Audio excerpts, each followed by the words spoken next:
Y a los demás os quiero invitar a que me acompañéis a la segunda carta de Pablo a los Corintios. O mejor dicho, vamos a ir un momento al libro de Hechos de los Apóstoles, capítulo 4. Y luego inmediatamente volveremos a la segunda carta de Pablo a los Corintios. Esther, si quieres, puedes proyectarme la primera imagen, gracias.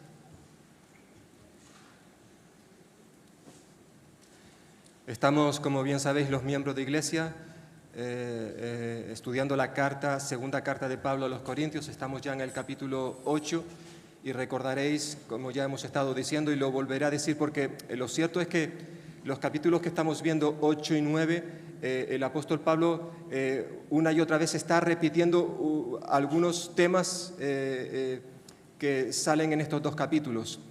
Hay algunos que son nuevos, pero hay otros que se repiten. Y sobre todo cuando lleguemos al capítulo 9 lo seguiremos viendo. Tenemos que recordar que Pablo escribió estos dos capítulos de manera especial pues para recordarle a los corintios, a esta iglesia, su responsabilidad de ayudar a los más necesitados. Y concretamente, como veréis muchos de vosotros en vuestra Biblia, en el capítulo 8 comienza pues con un título que hay allá arriba. Ese título sabemos que no es inspirado, es simplemente un título que han puesto los editores de las Biblias, las diferentes versiones, para ayudarnos un poquito a entenderlo de lo que se va a hablar a continuación. Por tanto, en los capítulos 8 y 9, si veis al principio, habla acerca de una ofrenda para los santos en Jerusalén. Ya hemos estado hablando de esto, ya hemos hecho una introducción. Y Pablo está aquí llevando a cabo un proyecto de una recogida de un dinero para ayudar a la situación de extrema gravedad que se estaba viviendo en la iglesia en Jerusalén. ¿Vale? Y lo hemos estado diciendo en más de una ocasión, pero exactamente qué estaba pasando en Jerusalén para que las iglesias de diferentes lugares como Macedonia, Acaya, pues estuvieran recogiendo una ofrenda y enviarla a Jerusalén. ¿Qué estaba pasando allí? Bueno, el libro de Hechos de los Apóstoles nos recuerda qué es lo que estaba sucediendo. Es interesante cuando vemos este libro que nos escribe Lucas, que cuando la iglesia fue instituida allí, la primera iglesia en Jerusalén, pues allí no habían necesitados, materialmente hablando. Si estamos en el capítulo 4 de Hechos capítulo 4, versículo 34, Hechos 4, 34, se nos dice que allí en Jerusalén no había entre ellos ningún necesitado. ¿Por qué? Porque todos los que poseían heredades o casas las vendían y traían el precio de lo vendido. Por tanto, una de las razones por las cuales en la iglesia de Jerusalén no había necesitados era porque los hermanos y hermanas se ayudaban unos a otros. Si estamos en el capítulo 2, también de Hechos de los Apóstoles, capítulo 2, se nos dice, versículo 44, que todos los que habían creído y que estaban ahí en esa iglesia de Jerusalén estaban juntos y tenían en común todas las cosas, y vendían sus propiedades y sus bienes, y lo repartían a todos según la necesidad de cada uno. Capítulo 4, versículo 32. Dice, y la multitud de los que habían creído eran de un corazón y un alma, y ninguno decía ser suyo propio nada de lo que poseía, sino que tenían todas las cosas en común. Y esto es interesante, hermano, porque estaba sucediendo en una iglesia que cada vez iba creciendo cada vez más y más. La iglesia en Jerusalén tuvo una membresía impresionante. Bueno, ya en el capítulo 2 de este libro de Hechos, volvemos al capítulo 2, se nos dice en el versículo 41, dice que versículo 41, así que los que recibieron su palabra, es decir, los que se convirtieron a Cristo aquel día, cuando Pedro había predicado, dice que fueron bautizados y se añadieron aquel día como 3,000 personas. Es decir, se añadieron a la iglesia local en Jerusalén, unas 3,000 personas. Pero es interesante que si vamos al capítulo 4, Versículo 4, se nos dice que muchos de los que habían oído la palabra creyeron, y el número de los varones, de los hombres, era como 5,000. Ya vamos por 5,000 personas que había en la iglesia de Jerusalén. Si vamos al capítulo 5 de Hechos de los Apóstoles, donde nos encontramos, versículo 14, 5:14, dice que los que creían en el Señor aumentaban más, gran número, así de hombres como de mujeres. Capítulo 6, versículo 7. Y crecía la palabra del Señor, y el número de los discípulos se multiplicaba grandemente en Jerusalén. Por tanto, tenemos a esa primera iglesia que se está formando una vez que el Señor ha resucitado. Y se instituye la iglesia en Jerusalén, una iglesia donde se ayudaban mutuamente, no había necesitados. Y eran miles y miles de personas las que allí se congregaban. Sin embargo, un tiempo después, en Jerusalén, pasó por un periodo de mucha necesidad. Y entre otras razones, eso vino como consecuencia de la persecución a la cual se vio sometida la iglesia. Si vamos al capítulo 8 de este libro de Hechos, capítulo 8, se nos dice que había un tal Saulo que estaba consintiendo en la muerte de Esteban. Capítulo 8, versículo 1 dice que en aquel día hubo una gran persecución contra la iglesia que estaba en Jerusalén, y todos fueron esparcidos por la tierra de Judea y de Samaria, salvo los apóstoles. Y hombres piadosos llevaron a enterrar a Esteban e hicieron gran llanto sobre él. Y Saulo asolaba la iglesia, y entrando casa por casa arrastraba a hombres y mujeres para entregarlos a las cárceles. Por tanto, podemos entender que en este momento de la iglesia en Jerusalén, muchas personas, muchos creyentes estaban perdiendo sus posesiones, sus casas, sus trabajos, sus libertades, debido a esta persecución. Y si nada de lo que estamos diciendo es poco, resulta que un poquito más adelante, capítulo 11, de Hechos de los Apóstoles, seguimos aquí, se nos dice en Hechos capítulo 11 que hubo una gran hambruna en toda Judea. Capítulo 11, versículo 27. Dice que en aquellos días hubo profetas que descendieron de Jerusalén a Antioquía, y levantándose uno de ellos, llamado Agabo, daba a entender por el Espíritu que vendría una gran hambre en toda la tierra, la cual sucedió en tiempo de Claudio. Entonces los discípulos, cada uno conforme a lo que tenían, determinaron enviar socorro, ayuda, un dinero a los hermanos que habitaban en Judea, concretamente en Jerusalén. Y para llevar ese encargo, esa ofrenda, dice que enviaron a Bernabé y a Saulo, que le conoceremos un poquito más adelante como Pablo. Pero hermanos y hermanas, la situación llegó a ser tan grave que, aunque es cierto que esta iglesia, esta ofrenda de la que nos está hablando aquí en el capítulo 11, fue iniciada por la iglesia en Antioquía, Pablo fue consciente de que la gravedad era tal, la situación de dificultad dentro de la iglesia de Jerusalén, que Pablo decidió por iniciativa propia, al parecer, iniciar un proyecto paralelo para recoger una ofrenda, y concretamente en la zona de Macedonia y Acaya, como estamos viendo en nuestra carta, y como él también hace referencia en la carta a los Romanos, capítulo 15, al final de esta carta. Pablo quería que participaran otros hermanos y hermanas. Pablo entendía que esto no era la responsabilidad de unos pocos, sino que cuantos más colaboraran a la hora de ayudar a la iglesia de Jerusalén, pues mucho mejor. Y los dos capítulos, ahora sí podemos ir a 2 de Corintios capítulo 8, estos dos capítulos 8 y 9 precisamente hablan de esta temática, La situación de extrema gravedad que había en Jerusalén necesitaba de la ayuda de otros hermanos y hermanas, porque somos un cuerpo en Cristo.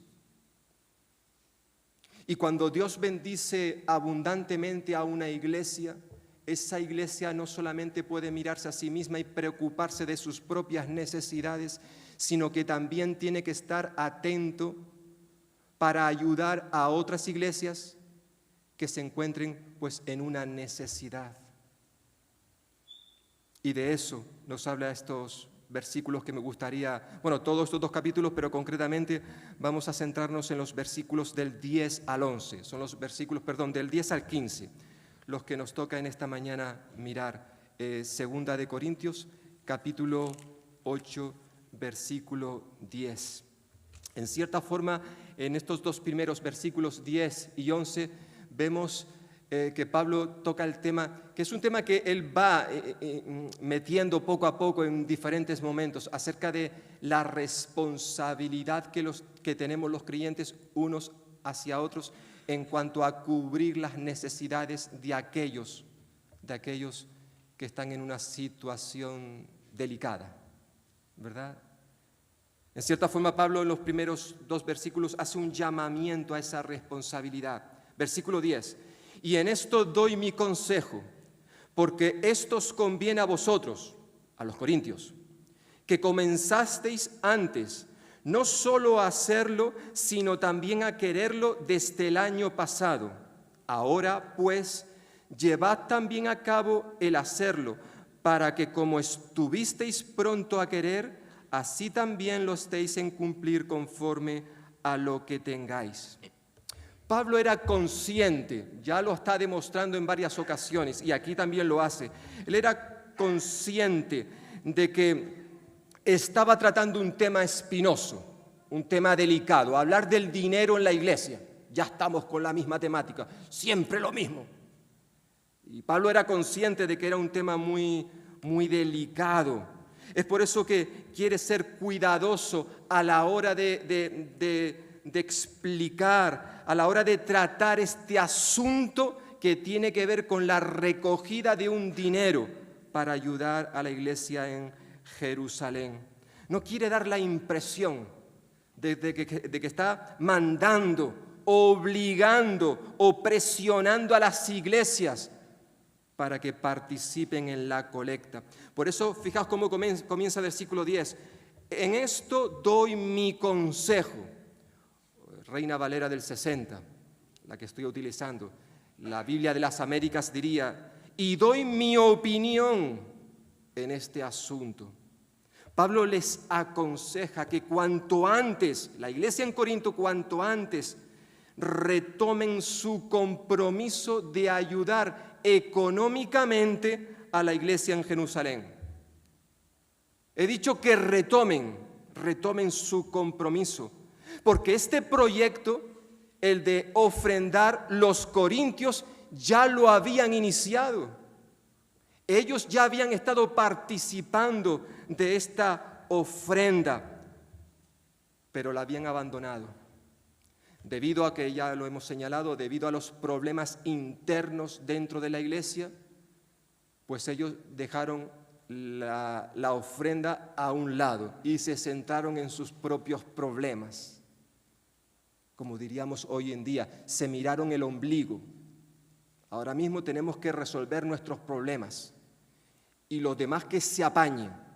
Ya cuando haya tiempo, ayudaremos si es necesario. Los corintios ya habían comenzado a hacer esto, recoger la ofrenda.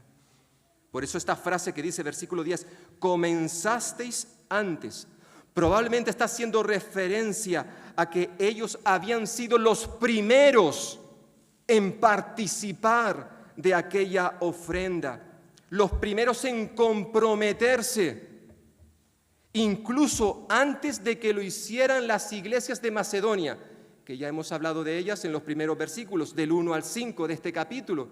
Es decir, la iglesia de Tesalónica, Filipos y Berea.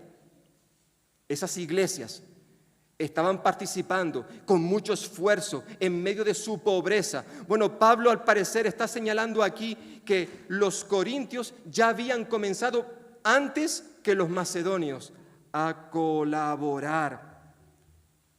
Por eso dice versículo 10, y no solamente comenzasteis antes, no solo a hacerlo, sino también a quererlo desde el año pasado.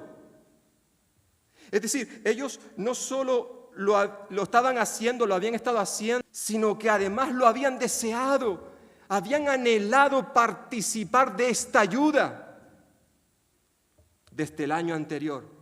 Esto del año anterior, pues, según los comentaristas, depende de qué calendario estuviera usando Pablo. Puede ser el calendario romano, el judío, que era diferente. El año pasado puede hacer referencia a que ya ha pasado un año o quizás unos meses. Por ejemplo, si yo hablo el año pasado, ¿recordáis, hermano? El año pasado, claro, estamos en febrero.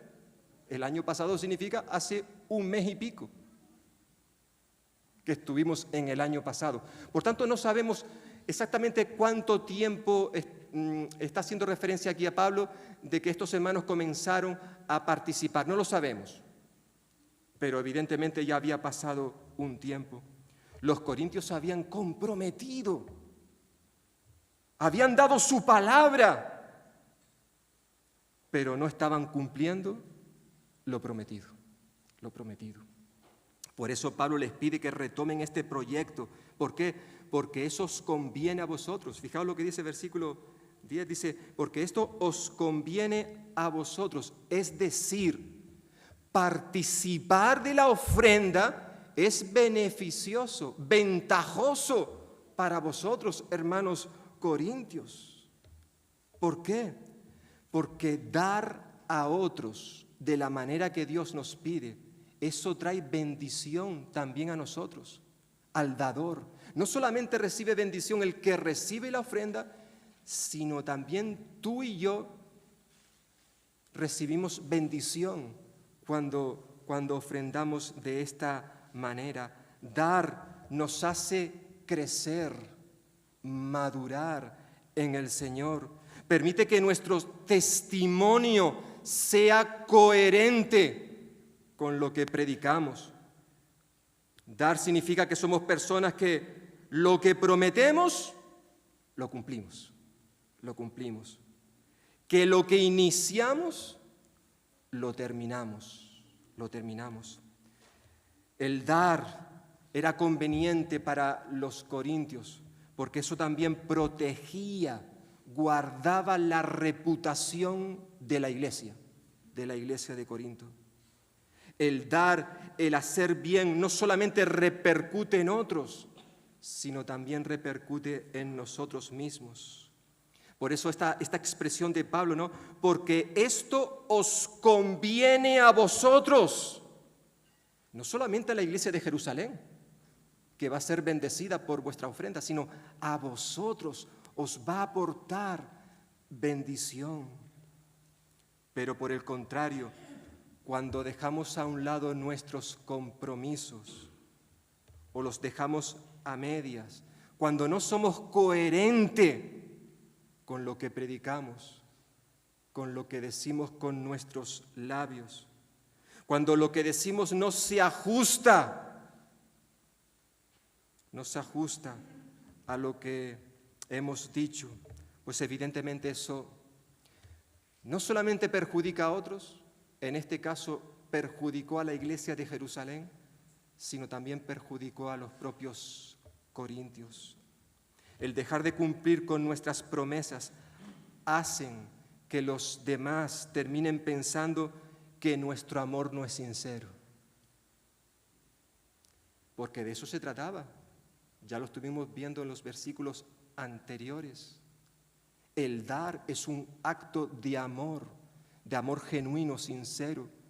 Pero si yo digo, mira, te voy a ayudar económicamente, pero luego retiro mi palabra, yo estoy demostrando que realmente mi compromiso fue un acto hipócrita, falso, y eso trae unas consecuencias.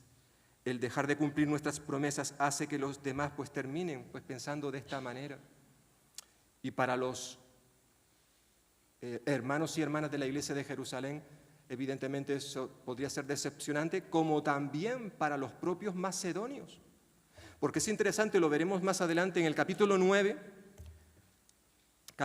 versículo 2, Pablo dice, pues conozco, se está refiriendo a los corintios, pues conozco vuestra buena voluntad, de la cual me glorío, yo me lleno de orgullo entre los de Macedonia, fijaos, que Acaya era la provincia donde se encontraba Corinto, Acaya está preparada desde el año pasado y vuestro celo, vuestra entrega, vuestro compromiso ha estimulado a la mayoría. Es decir, cuando los macedonios se enteraron de que, entre otros, la iglesia de Corinto se había comprometido a ayudar con su ofrenda a los de Jerusalén, eso animó, estimuló a la iglesia en Macedonia, a las iglesias.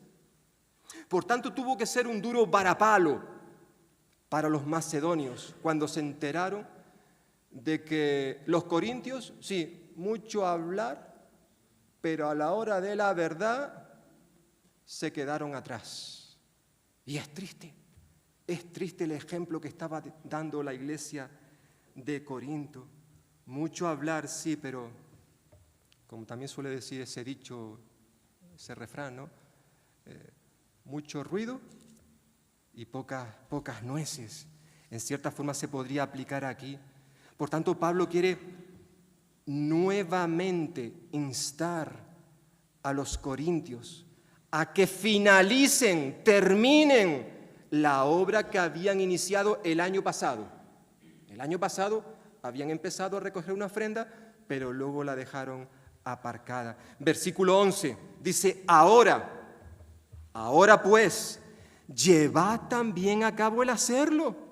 Lo habían deseado, habían comenzado, pero lo habían dejado. Por tanto, les dice, llevad también a cabo el hacerlo, para que como estuvisteis pronto a querer, así también lo estéis en cumplir conforme a lo que tenéis. De la misma manera que es importante iniciar un proyecto para ayudar a los necesitados, también es igual de importante terminar ese proyecto que habían iniciado. No dejarlo pendiente. Debían ser fieles y responsables con su palabra, con sus decisiones, con sus compromisos. Si ellos verdaderamente tenían interés genuino, verdadero, hacia los necesitados, ese interés se tenía que ver no solamente con palabras, con buenas intenciones, sino que tenía que verse también con la acción, como dice otro refrán en nuestro país, obras son amores, pero no buenas razones o intenciones.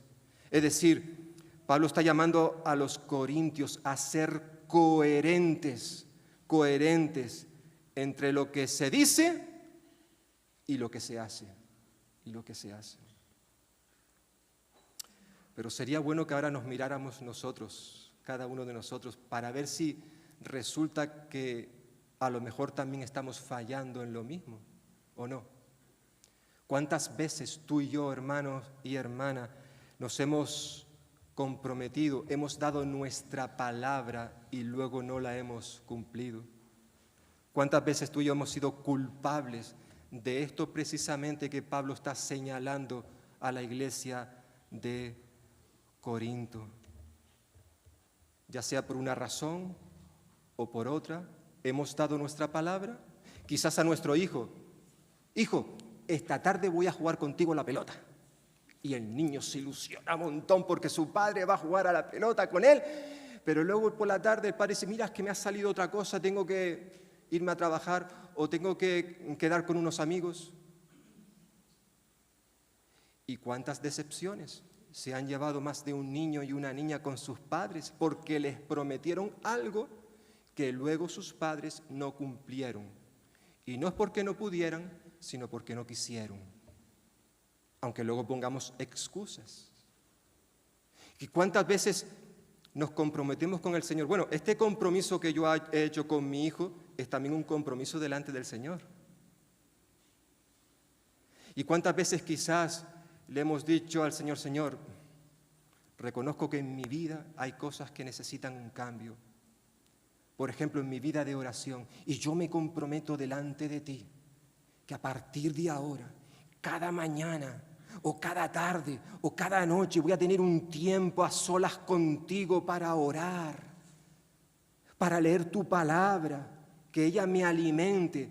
Y quizás lo estamos haciendo durante unos días, pero luego siempre surgen cosas que al final nos hacen que ese compromiso se quede a un lado.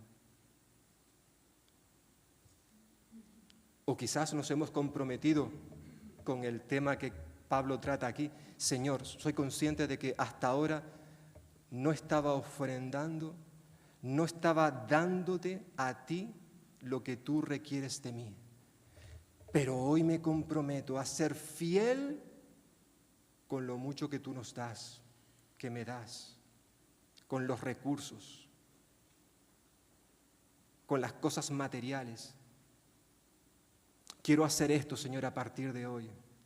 Pero luego, poco a poco, vamos dejando esos compromisos a un lado.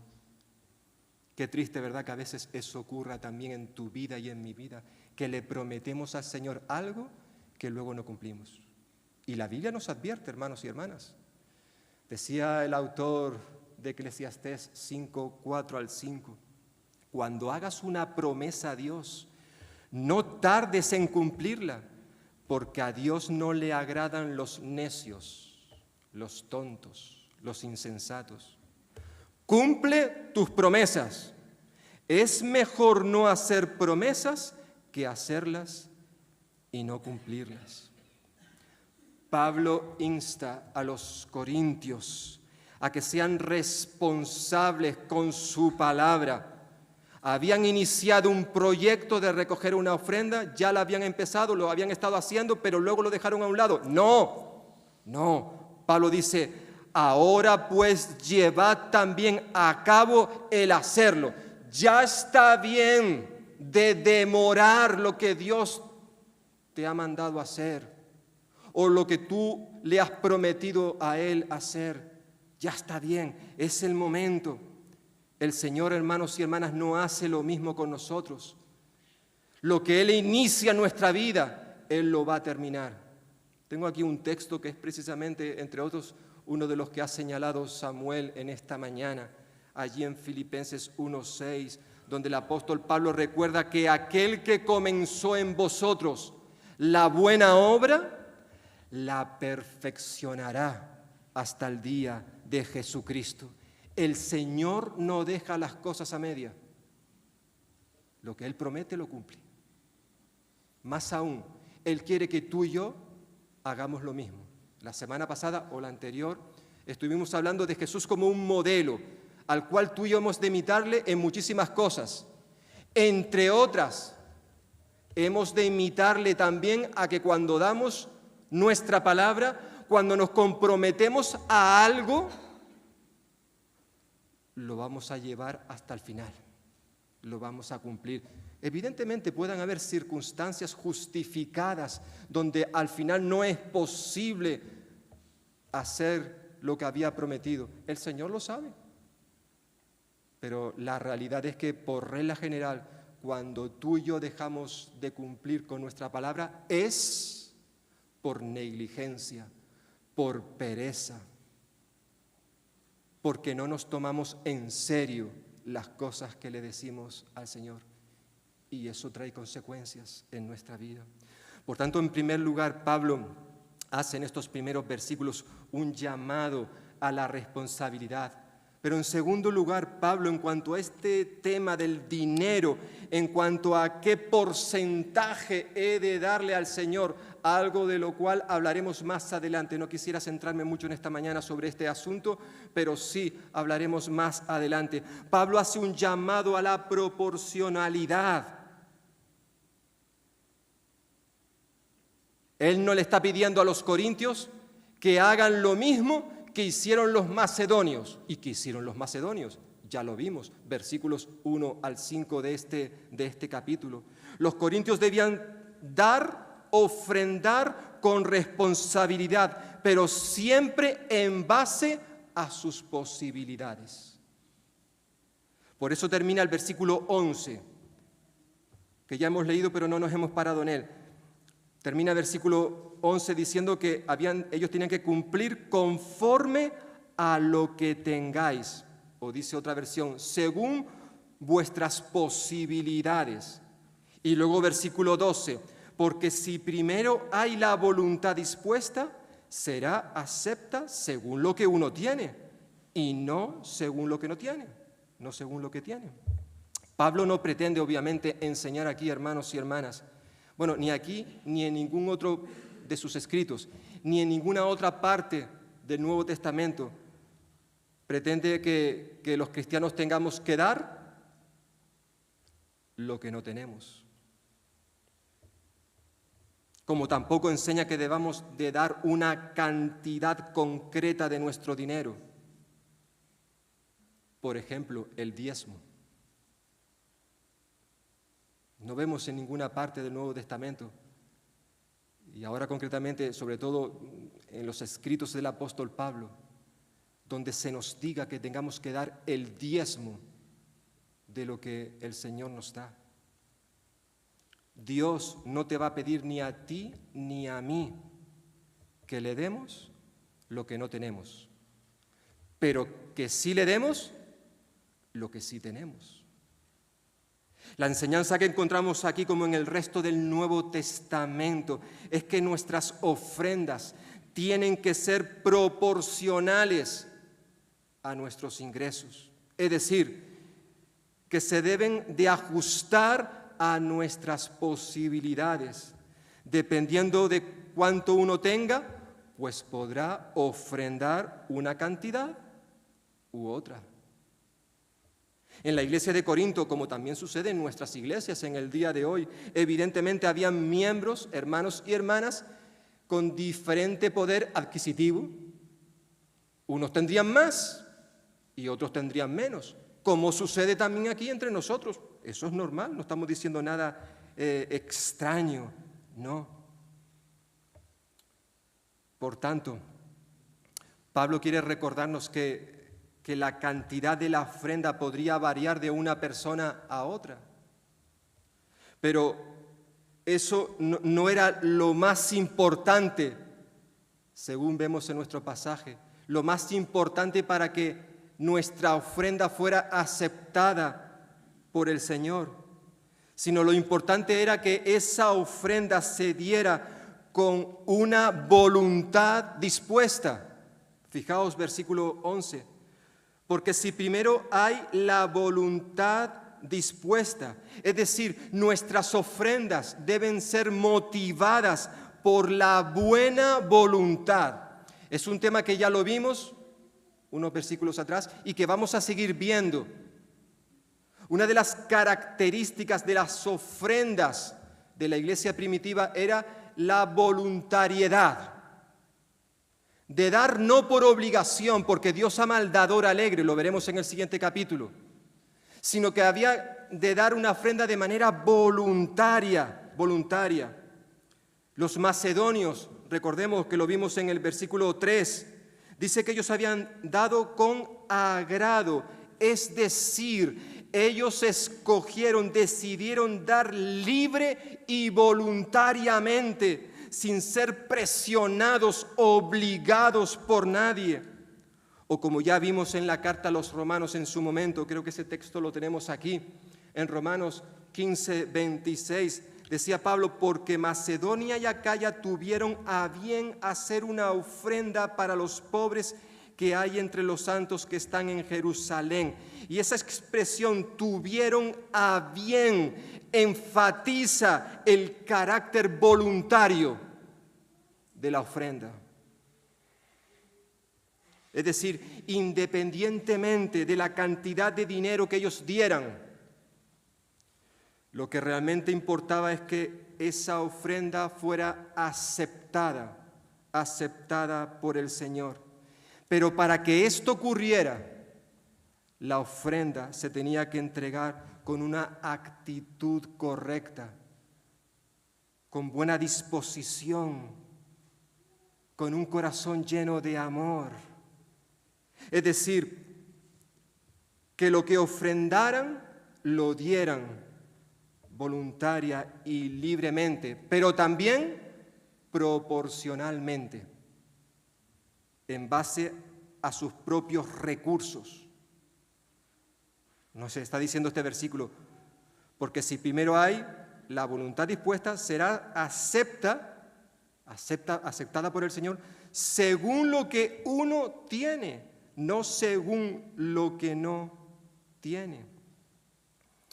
En su primera carta a los Corintios, también lo tenemos aquí, aunque es un texto que veremos dentro de unos días. Pablo ya había estado hablando de ese tema en su primera carta y él dijo, cada primer día de la semana cada uno de vosotros ponga aparte algo. Está haciendo referencia al dinero, a una ofrenda. Estamos en ese contexto. Ponga aparte algo según haya prosperado. Según haya prosperado.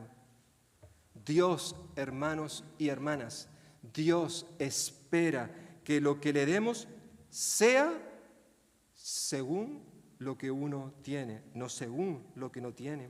Por tanto, la clave de todo este asunto referente a nuestras ofrendas no tiene que ver con el porcentaje que le damos al Señor, sino con nuestra actitud, la razón, lo que nos motiva a darle esto o aquello a nuestro Dios. Es esto lo que valora el Señor y no tanto el tamaño de la ofrenda. El Señor Jesús lo ilustró muy bien cuando contó esa historia. Estaba en el templo y vio cómo había mucha gente que ofrendaba, ponía su dinero en el arca. Pero Jesús era consciente de que estos lo estaban haciendo, los que daban esas cantidades tan grandes, de lo que les sobraba. Pero apareció por allí una viuda pobre que entregó pues lo que tenía, 2 moneditas. Y Jesús recordó a la gente que le estaba escuchando y también a nosotros que esa mujer realmente estaba dando más que todos aquellos que habían dado quizás cantidades más elevadas, pero que evidentemente no la estaban dando desde lo más profundo de su corazón.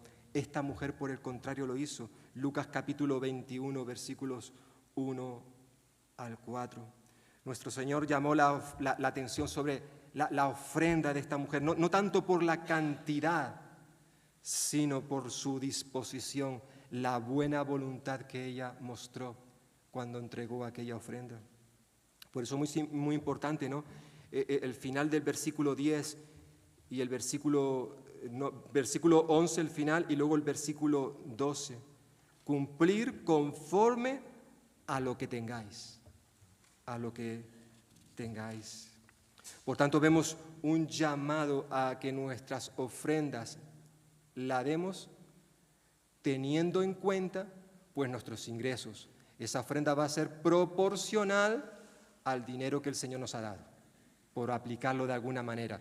Pero repito, quisiera volver, cuando ya estemos para acabar estos 2 capítulos, a hacer un resumen y hablar de esos principios que vemos en el Nuevo Testamento de cómo tienen que ser nuestras ofrendas, aunque obviamente ya estamos viendo mucha información al respecto.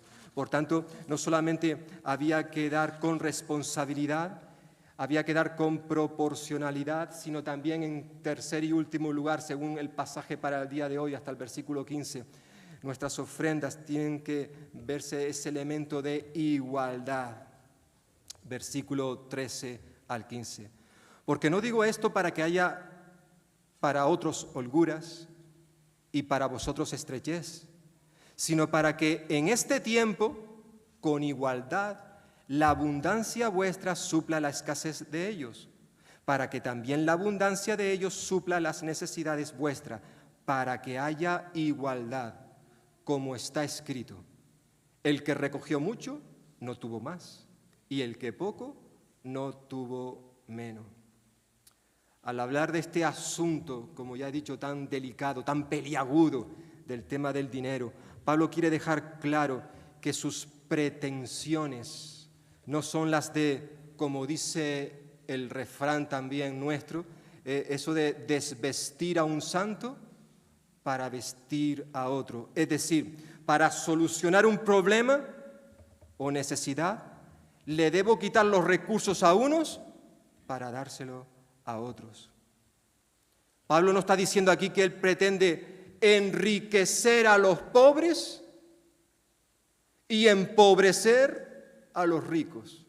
Por eso dice, no digo esto para que haya en otros holgura, es decir, para que los de Jerusalén tengan abundancia y para que vosotros tengáis estrechez, que estéis pasando por necesidad. No digo esto para que lo veáis de esa manera, sino que lo que pretendía Pablo era que los que tenían más pudieran ayudar a los que tuvieran menos. Que los que tenían más pudieran aliviar las necesidades de aquellos que, como los miembros de la iglesia en Jerusalén, pues estaban pasando, ¿verdad? Que la abundancia de unos, versículo 14, la abundancia vuestra, evidentemente la iglesia de Corinto, no quiere decir, lo dije el otro día, que todos sus miembros estuvieran bien económicamente, habría de todo, pero no cabe duda que ellos ahora mismo, en este instante, ellos tenían abundancia. Recordemos que Corinto, la ciudad de Corinto, era en cierta forma un gran centro comercial. Allí se manejaba mucho el dinero, porque estaba situado en un lugar muy estratégico, debido a los puertos que ellos tenían, donde venían gente de diferentes lugares y sí o sí tenían que pasar por Corinto. Eso evidentemente enriqueció la ciudad. Y es probable que muchos creyentes estuvieran económicamente hablando muy bien. Por eso Pablo hace referencia a vuestra abundancia, que esa abundancia que vosotros tenéis, versículo 14, pueda suplir las necesidades de los hermanos en Jerusalén, las necesidades de ellos. Obviamente cuando Pablo habla aquí de igualdad, versículo 14, obviamente él no lo está diciendo en el sentido comunista o socialista, como sucede en muchos lugares. No se refiere a igualar la propiedad, que todos tengamos lo mismo. No está hablando Pablo de esto, sino más bien de equilibrar, aliviar la necesidad de nuestros hermanos que carecen de recursos económicos. Este tema ya ha salido antes y va a seguir saliendo.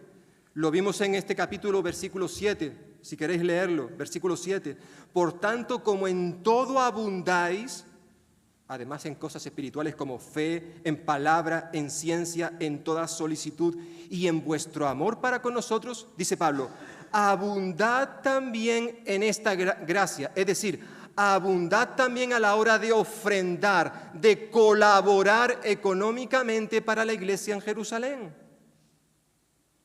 Vosotros tenéis, el Señor os ha dado en abundancia, pues no os olvidéis de aquellos que no están en la misma situación vuestra. Ayudadle. Mostrar solidaridad. La iglesia que más tiene que contribuir para las necesidades de otros. Ya lo dijimos en la otra ocasión, aquellas palabras del Señor Jesús. Él dijo, a todo el que se le haya dado mucho, mucho se demandará de él. Y al que mucho le han confiado, más le exigirán. Lucas 12:48. Por tanto, Pablo presenta aquí en este versículo también la imagen de la iglesia como el cuerpo de Cristo.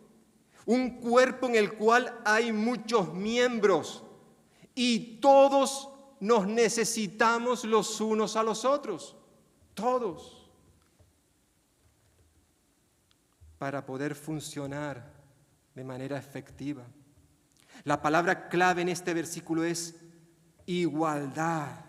La familia de Dios deben ayudarse los unos entre los otros, sobre todo cuando estamos pasando por necesidades. Debemos hacer bien a todos los hombres, a todas las personas, diría Pablo a los Gálatas, pero especialmente a los que son de la familia de la fe, Gálatas 6:10. Siempre que tengamos la oportunidad, hagamos bien a todos. Especialmente, ahí Pablo matiza, especialmente a los que somos de la misma familia, la familia en la fe. Obviamente, Pablo no está queriendo decir con lo que estamos viendo en esta mañana que permitamos la negligencia, la pereza por parte de algunos hermanos y hermanas. Cuando escribe su segunda carta a los tesalonicenses, habla y recuerda que cuando hay hermanos y hermanas que están viviendo de manera desordenada, que incluso quieren comer de balde, Pablo dice, eso no se puede permitir. Si alguno no quiere trabajar, que tampoco coma. Segunda de Tesalonicenses 3:10. Porque tristemente eso puede suceder también en nuestras iglesias. Personas que se quieren aprovechar de la generosidad de otros hermanos y hermanas. Por eso hay que ser cuidadoso a la hora de ayudar, colaborar para los necesitados, informarnos bien. A lo largo de mi ministerio he conocido muchas personas que realmente lo estaban pasando mal y como iglesia o a nivel individual, como familia, hemos podido ayudar, claro que sí.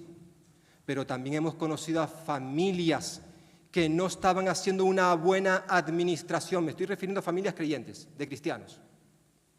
Familias donde entraba un buen sueldo, o mejor dicho, varios sueldos.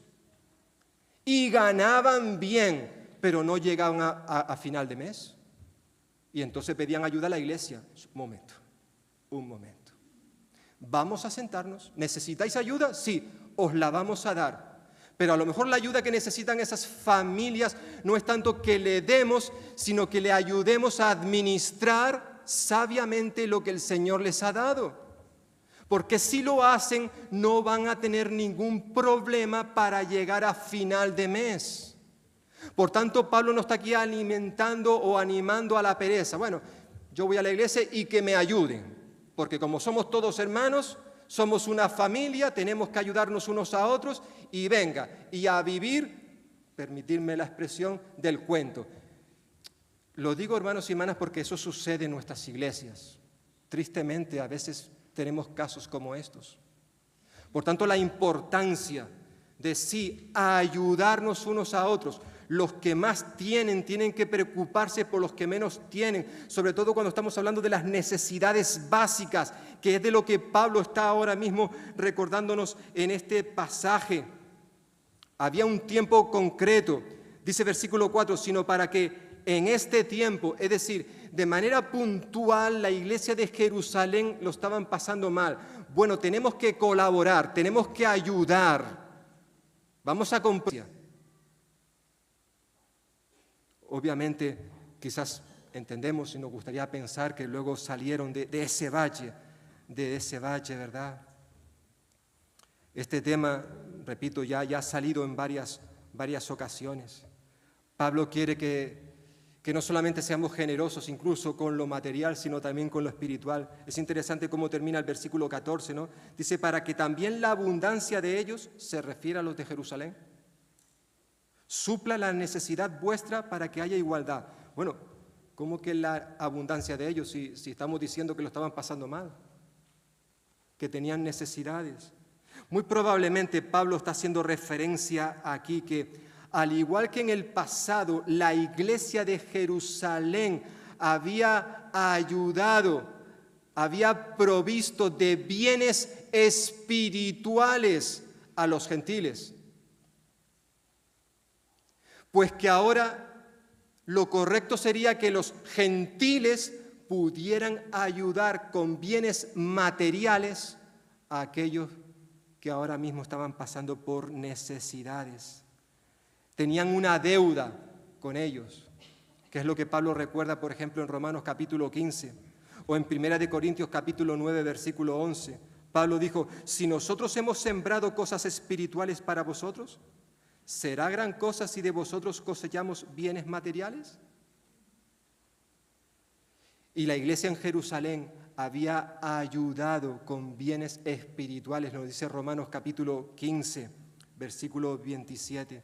Pues ahora Pablo dice, oye, que haya reciprocidad, que nos ayudemos unos a otros. Y Pablo concluye versículo 15, pues para apoyar, para respaldar estas enseñanzas, se va a un texto del Antiguo Testamento, Éxodo capítulo 16, que es el versículo 15. Dice, como está escrito, el que recogió mucho no tuvo más, y el que poco no tuvo menos. Es decir, Pablo está ahora llevándoles a lo que sucedió en el desierto, durante esos 40 años que el pueblo de Israel estuvo dando vueltas en aquel lugar. Y según ese pasaje de Éxodo capítulo 16, el Señor durante esos 40 años les proveyó maná del cielo. Cada día los israelitas tenían que salir al campo por la mañana y recoger unas porciones de ese maná para que fuera suficiente para ese día. No había que guardar para el día siguiente, porque los que lo hacían se llevarían la sorpresa de que ese alimento se estropeaba. Cada uno recogía la parte que le correspondía durante 6 días. El día de reposo no se recogía nada. Por eso, un día antes, el Señor proveía de más cantidad. ¿Para qué? Para que pudieran tener suficiente para ese día de reposo. Por tanto, al parecer, según vemos en ese relato bíblico, nadie quedaba sin su porción. Los que recogían incluso más podían ayudar, colaborar con otros, de tal manera que todos tuvieran suficiente. Había igualdad en ese aspecto. Pues de la misma manera ahora Pablo está recordándoles a los corintios, ¿os acordáis de lo que Dios hizo en el desierto con nuestros padres? Él proveyó ese alimento que caía del cielo, lo hizo Dios. Bueno, ahora Dios quiere hacer lo mismo con los de Jerusalén, pero os quiere utilizar a vosotros. Ahora sois vosotros, hermanos y hermanas de Corinto, los que tenéis que proveer de lo suficiente para nuestros hermanos que están pasando por esas necesidades, para que éstas puedan ser cubiertas. Pablo aplica esa enseñanza ahora a la propia iglesia en Corinto. Entre el pueblo de Dios, la superabundancia de algunos debe emplearse en el alivio de las necesidades de otros. Dios forzó, o mejor dicho, Dios hizo aquello en el desierto para que ahora los corintios hicieran lo mismo con sus hermanos en Jerusalén. Y todo esto, evidentemente, hemos de verlo a la luz de lo que dijimos la última vez, cuando nos centramos en el versículo 9, que ya lo vimos.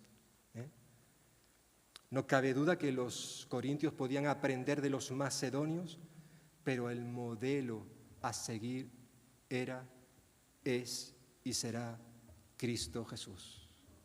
Por eso Pablo les dijo, porque ya conocéis la gracia de nuestro Señor Jesucristo, que por amor a vosotros se hizo pobre. ¿Para qué? Siendo rico, se hizo pobre para que vosotros con su riqueza o con su pobreza fueseis enriquecidos.